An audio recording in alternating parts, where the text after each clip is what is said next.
Welcome to Conversations with Healers, a podcast and video interview series that features intimate, soulful, and cozy conversations with self-healers and healers.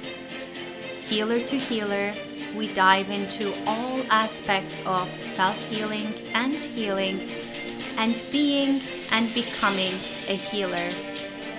I am Damla Aktekin. I'm a healer and the host of this podcast, and I can't wait for you to listen to this conversation.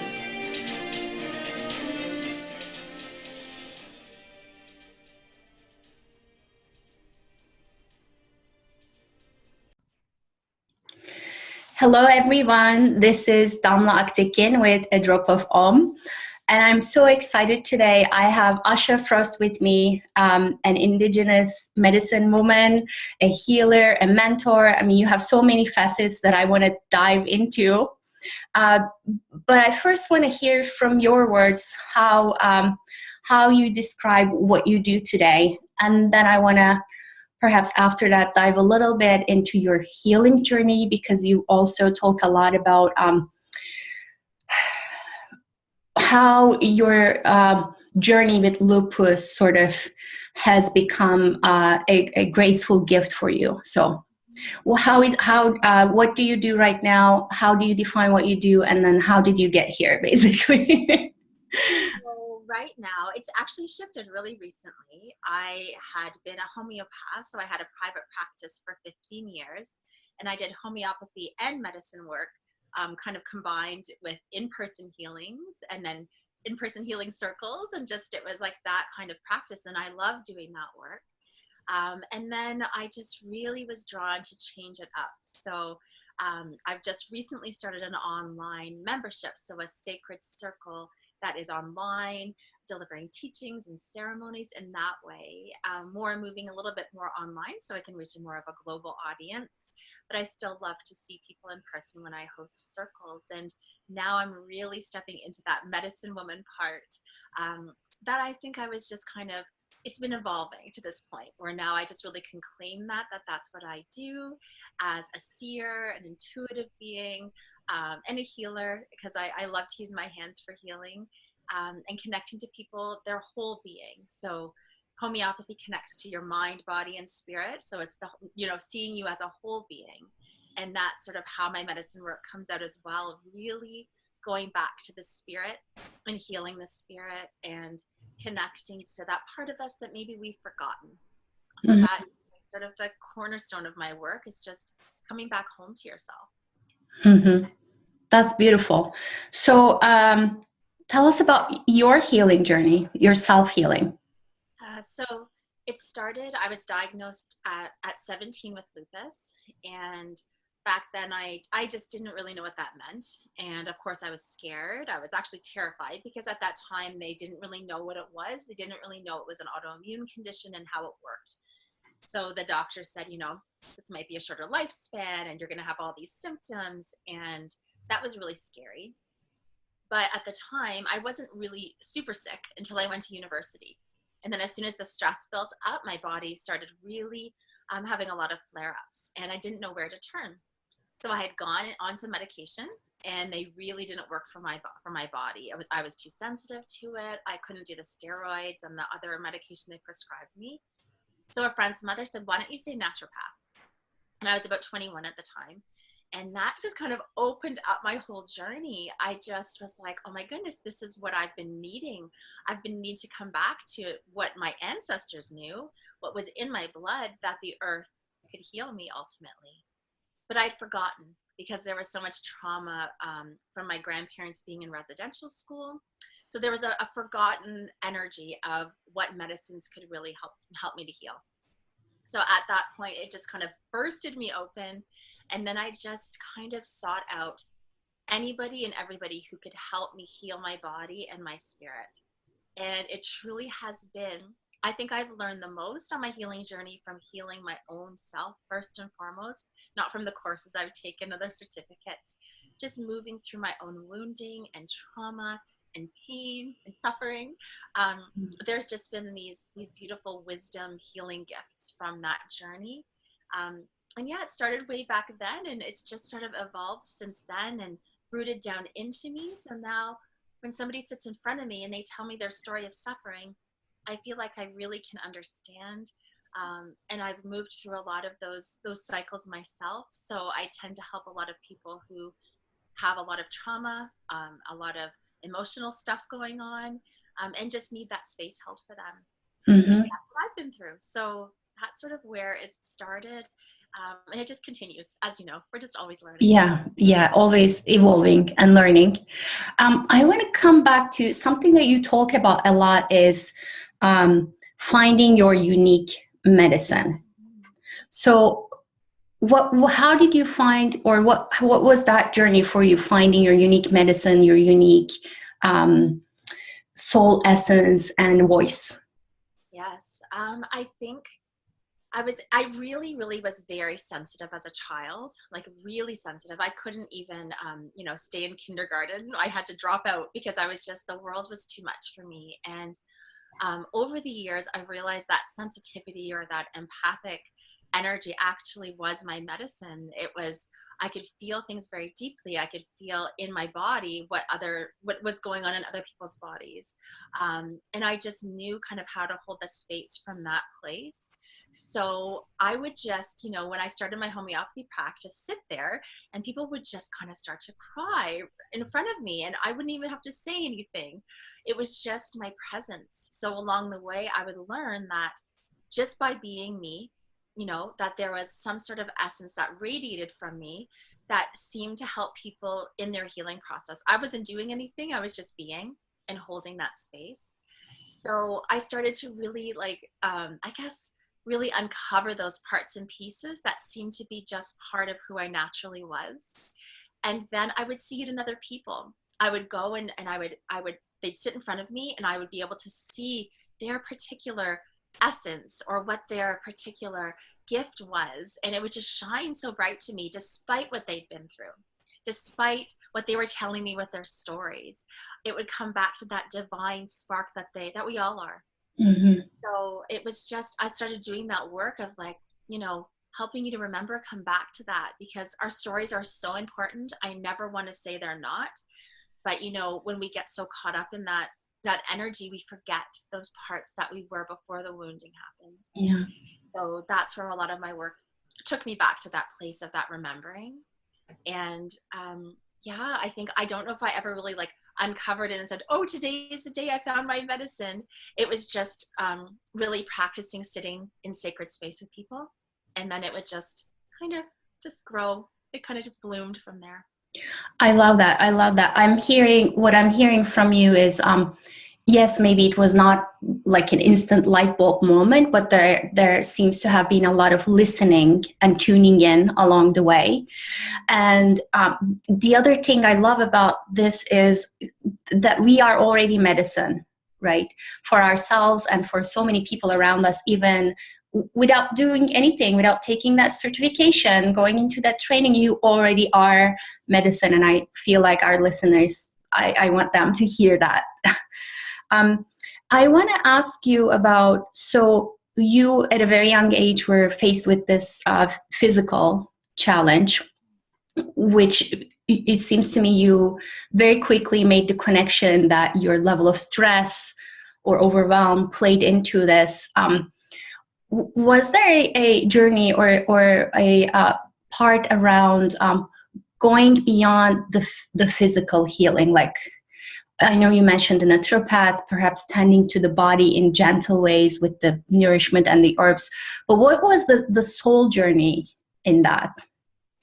The soul journey has been, for me, and I can only speak for my own journey, but that's been the more profound part, because what I've learned too over the years, because I've always been searching for healing during the times where I've had really bad flare-ups. It's like, what am I not doing?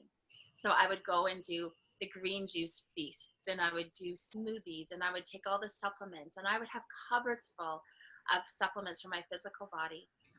And that didn't cut it. I mean, that helped, but that wasn't really where the deep healing was. So it was when I started seeing my own spiritual healers, I started to search out medicine people that would see my energy body. And a lot of the stuff for me was ancestral healing. So it was a lot of things that were just carried forward through my blood and my bones and my cellular memories that I had to work through. And that soul part, it was my own remembering. We teach what we need to know, right? Or what we need to learn ourselves. So it was my own soul remembering and coming back to that, despite if I was in so much pain, then I couldn't get out of bed or I couldn't walk up the stairs. I had to always come back to, you're still divine light. You can heal yourself. And that is something that I saw over and over again, that my body would heal. Despite the pain it was in, it would always heal. And I think learning that and seeing it in my practice with homeopathy in particular and spiritual work, it's like miraculous. Like I'm still in awe. I had some heart stuff come up last December and I was in the hospital and I called my homeopath and she's prescribed a remedy and the hospital could do nothing. And whatever my remedy was, it gathered up my mental, emotional state, my spiritual state. And in like 12 hours, the pain was gone.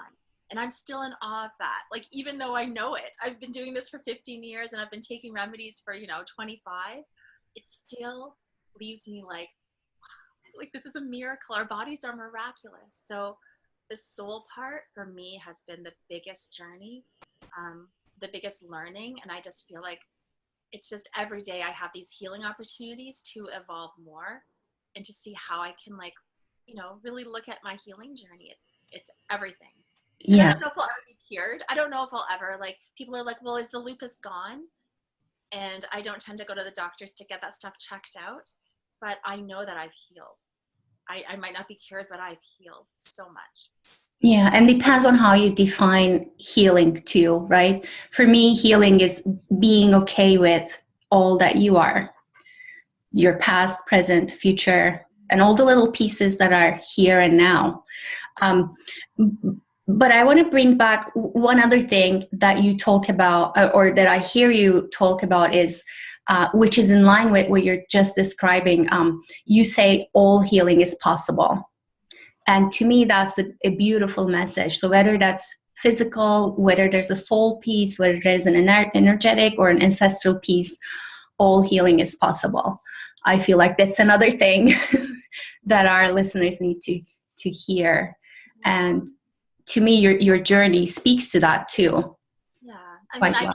And again, I can only speak to my own experience, right? So, and also witnessing other people, like seeing a lot of clients or people who sit in my circle who they heal through these amazing things. And I think part of that energy, what I've learned over the years, is the meeting of energy. Like, I can show up and give my part and hold the space, but the people who really step forward and take responsibility for their part, that's where the magic seems to happen. And you can't force somebody to come forward and do their part, and they might not be ready yet. But what I've noticed so many times is like the people that meet the energy of that the healing brings, that's where it's just like it just unfolds, and that's where really it happens. So that's something I've learned along the way, is I can't force this or enforce this on anybody. That person needs to be ready at their own time and their own pace. And maybe that will be never, but I'm just here to facilitate it when they're ready. Yes. Let's talk about the circle. Let's talk about actually, tell us about what is ceremony for you? What is the power in ceremony? What's the power in sitting in a circle or any other forms of doing or attending ceremony?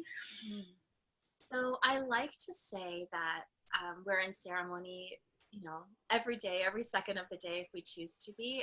For me, it's just intentionally bringing things like gratitude, offerings.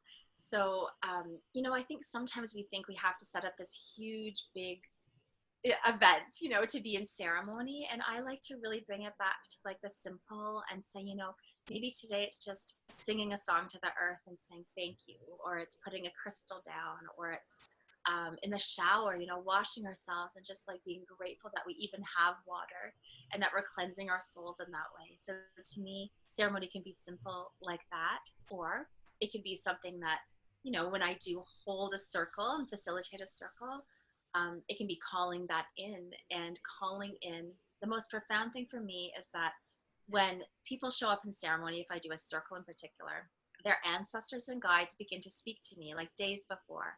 They begin to inform me of what energy is needed for them. So I tell people, like, you are powerful. You come in with your own guides, your own ancestors, your own power, your own medicine.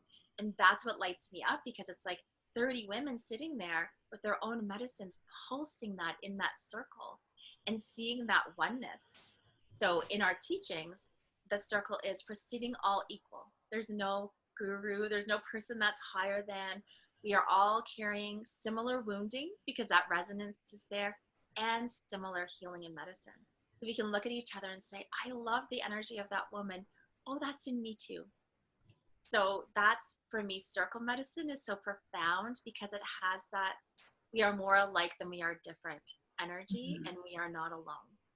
And that's, to me, and then, we add little things like cleansing and honoring and different journeys in that ceremony. But for me, the most profound thing is that we're sitting here and we're just, we've got that gathering and that oneness. I love that. Yeah, beautiful, beautiful. And for me, when I think of the circle, I also think of, like, in the circle, we all are healers, because you are bringing in your own medicine, your own soul essence, and, like you're saying, the gifts of the ancestors and the soul presences around you. So I want to dive into a little bit working with healers, because I know that you also assume the role of mentorship and supporting other healers on their journey. Tell us a little bit about that. How has it evolved into that? And then what lessons or observations are you finding in that? Yeah, so years ago, when I first started my practice, it was something that I craved. I was always looking for a mentor. Back then, to hold space for me, I had colleagues as a homeopath, and they would quit their practice. So I'd have friends, and then I'd be like, yay, we're doing this together. And then they would quit their practice. So I just kept finding that would happen, and I would feel really alone. And it would just be the moments of self-doubt, or of when maybe like a client would give feedback to you that wouldn't be the most positive. And I would think, oh my gosh, what am I going to do with that now? And I'm just not going to sit here and cry on the couch, right? So I had these moments of craving a mentor. So then, I started noticing in my practice that I would see a lot of healers. A lot of healers would come, and people would say, you're the healer for the healers.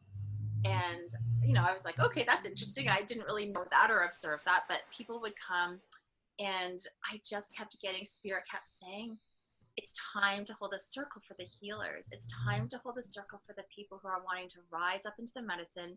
It's time to create what you've always wanted, right? Because that's how it kind of works. So I started these mentorship weekends, and I would just call in people. Like, there was yoga teachers and healers and Reiki masters, and we would just gather, and it would just be this community building weekend where I would teach some ceremony, but ultimately it would be about our own healing. How do we move through shame? How do we move through self-doubt? How do we set boundaries? Because those are the themes that I've noticed in my own life and the people that I served. So we would do little ceremony exercises around those things. And they ended up being so nourishing for me. And the connections built were like everlasting. So that was like kind of just Spirit's like affirmation or confirmation saying, this is your path. And now I do that privately with people, because I think they all need that support. And it's sometimes it can be a lonely path, I think, when we're walking a different path than perhaps the rest of society is walking. We need those guides and those safe spaces to be held, safe spaces to kind of fall sometimes and just say, like, you're on the right path. So that's kind of how it all came about. Yeah, no, I love that. I love the natural progression from, like, that was something you craved, and that was something you sort of follow the signs to create for yourself and for others. So tell me about, that's for you and for the people that you work with, that intersection of being an entrepreneur / healer and space holder. How does that work and balance itself for you and for the people you work with? Because I think that was actually what inspired me to do some of these weekends, because the thing that I would notice is a lot of healers would have a hard time running a business. They would come and say, I have all of these certificates, I've taken all these trainings, I have all of these letters behind my name, but nobody's coming. Or how do I get the people? And I don't know why. I was just very intentional about my practice at the beginning, and I hustled really hard. So I think I just had that entrepreneurial spirit. It was always active, but I didn't have a choice. Like, I was like, well, I'm just out of school, I don't have any money, I got to make money, I got to do this. And I just really rooted down into that entrepreneurial part. But that was what was, I think it's a missing link for some healers, because we have a hard time asking for money. We have a hard time with sometimes our self-worth. We want to give away our healing for free. That was something I'd hear over the years, like, I would do this for free. And I would be like, oh my gosh, I can't, I wouldn't. Like, it's a lot of energy that you're expending. And you need that exchange. So it really was like teaching those concepts of what you're worth, and how to exchange and receive money, and the basics kind of business. I think that we're missing a little bit in our, I don't want to speak for everybody, but I do feel like the pulse of the energetic spiritual realm has some of these similar issues. And so blending those together can be really challenging, And I work through a lot of those issues myself in trying to start my practice, so I can understand it. But that sort of spiritual entrepreneurial energy is something that I think is rising. Like, I think we're kind of coming together to bless the space with more of this energy. And I find that really exciting. And it's so needed, right? This is the time where we all need to rise and shine as bright as we can. So tell me a little bit, and you did talk about this a little bit already with the shame and guilt playing into things, but what are the mindset pitfalls that you see healers fall into the most in combining their healing with business? I think one of them is like, there's a worthiness. I really think there's like I'm not worthy piece of getting paid for this. And sometimes I think it's because it feels like a natural gift sometimes, and it just flows out of us. So, I feel like we see like a lawyer getting paid $400 an hour, or a plumber getting paid. And I always say to people, like, you have that same gift, right? Like, why are we not? I think it's a society thing too, right? The healers aren't honored as much, and we're expected to give away things for free, which is really hard to move through. So I think it's a worthiness piece that we need to work on. And I see this a lot. The thing that really inspired me is I see a lot of healers burning themselves out. So they feel like they need to give, and then they don't receive the exchange back. And I think exchange is really, really important. It's vital. So I'd say self-worth is huge. And I'm trying to think of like something else that people really, I think like the playing it small, the like kind of the hiding and like the shame. I think this wounding goes back sometimes to past lives of, I've been persecuted for my gift. So I'm really scared to claim it and to speak it and to say who I am and what I really do. I think that fear of speaking our voice because of persecution is huge. And I notice that with healers, because they say my family don't get me. So, they're like this soul light in their family, and they don't really relate to them. So it's been really hard for them to come out of the healer closet and say, here I am. So I think that voice part is really hard for a lot of people. Yeah. I feel like also, your own healing journey and then becoming a healer and then sort of working on your craft it's a journey which can have challenges. And then being an entrepreneur and running a business as a healer is its own like big giant monster where, and you talk about this a little bit, like there will be ebbs and flows and ups and downs along the way quite a bit, right? So how do you bounce back from that? How do you come back to your essence and your medicine and your unique expression of that in your business and life?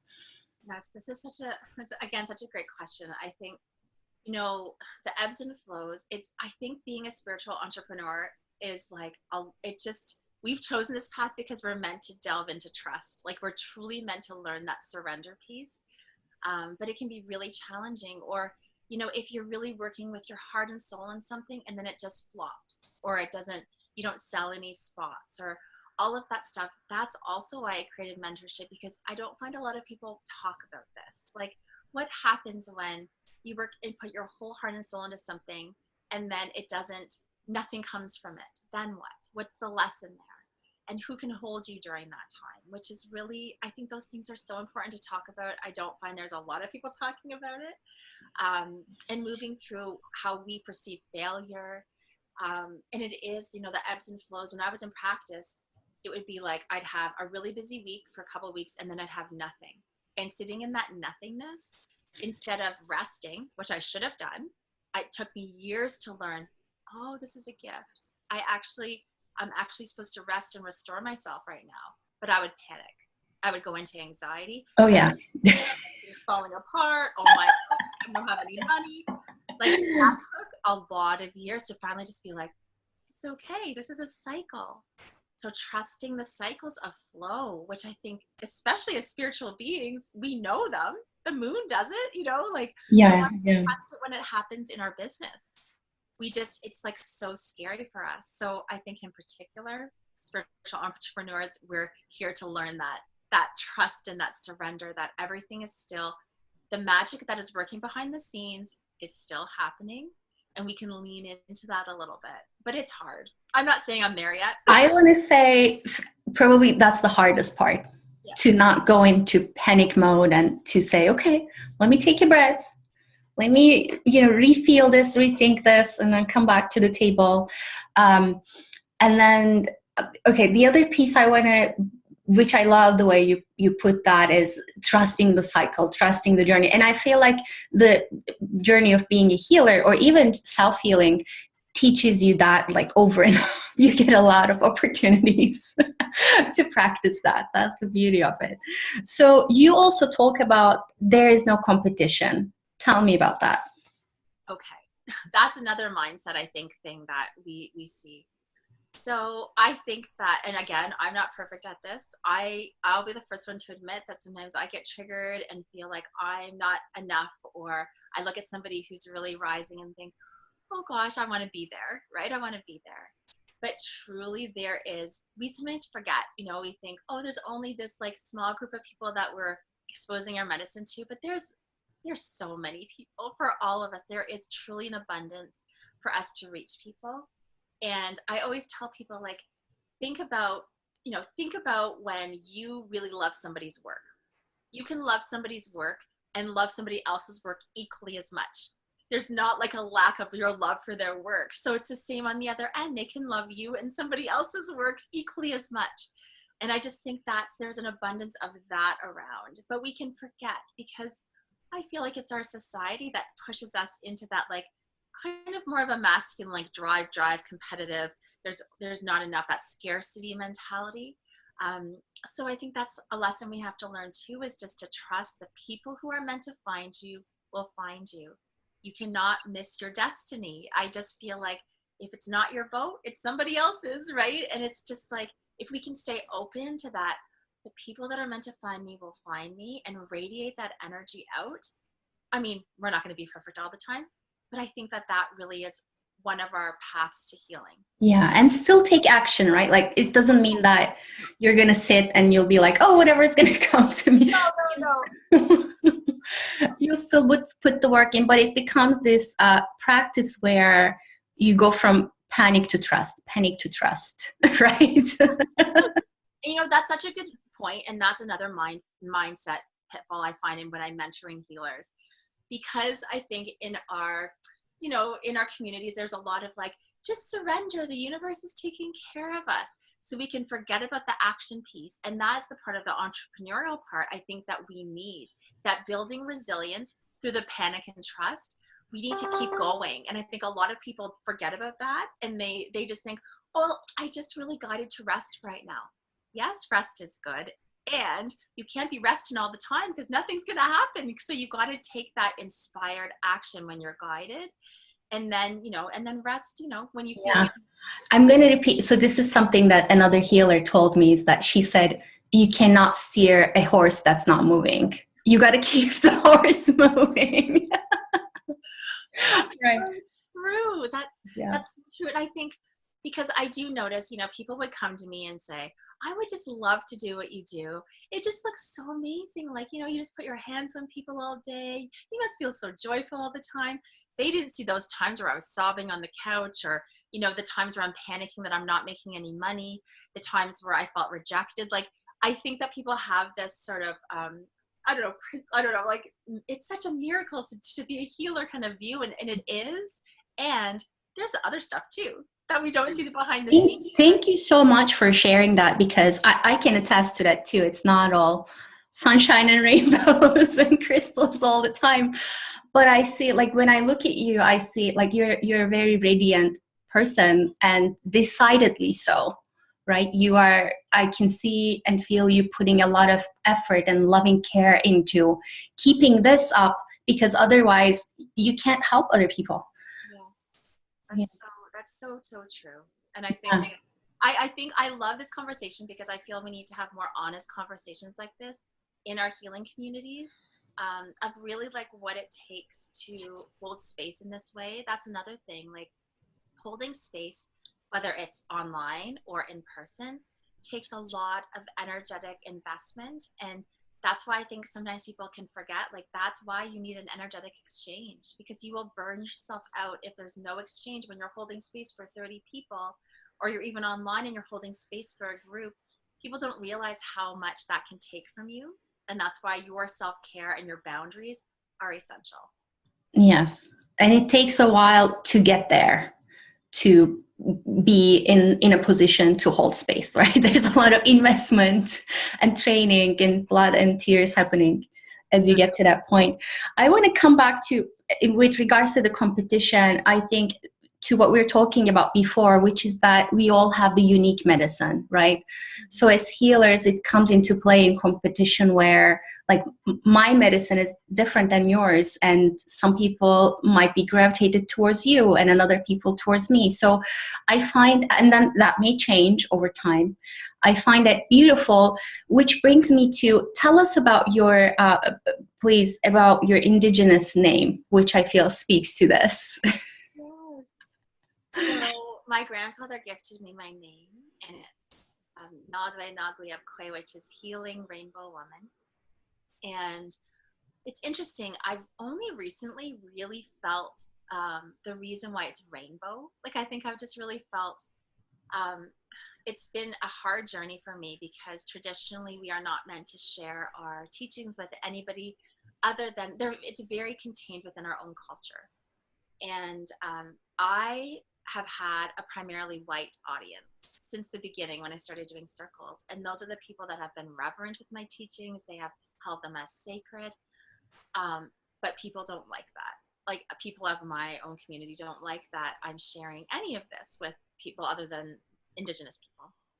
But last year I had a teaching from a medicine woman, and she says, but on our medicine wheel, the rainbow, like, you're the rainbow. You are meant to share this with all colors of all people on the rainbow, and that's what's part of your energy and essence, and it's touching everybody. So that is it kind of just started to root into me that it's okay despite what other people think, despite it's like a new way. So I feel like I'm a bit of a bridge to the new way, and I have, part of myself in those old traditional ways, and part of myself in that kind of trailblazer visioning of a new way.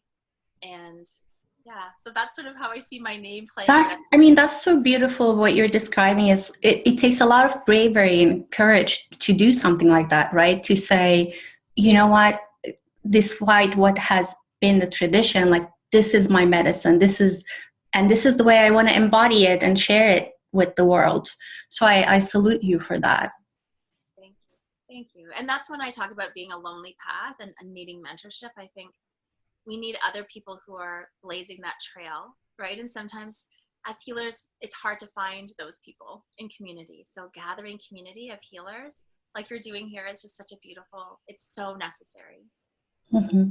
And I find these for me, selfishly, there's a piece here where I love connecting with all kinds of different colors of the rainbow, like you were saying, and to see and hear what healing means reflected back to me and to share that with people. I feel like this is sort of has been the driving force behind these conversations. Which brings me to, I want to direct people, where do they find more information about you? What are you doing? What are you offering? Tell us about that. So right now, what's lighting up my soul is my membership, and it's called Sacred.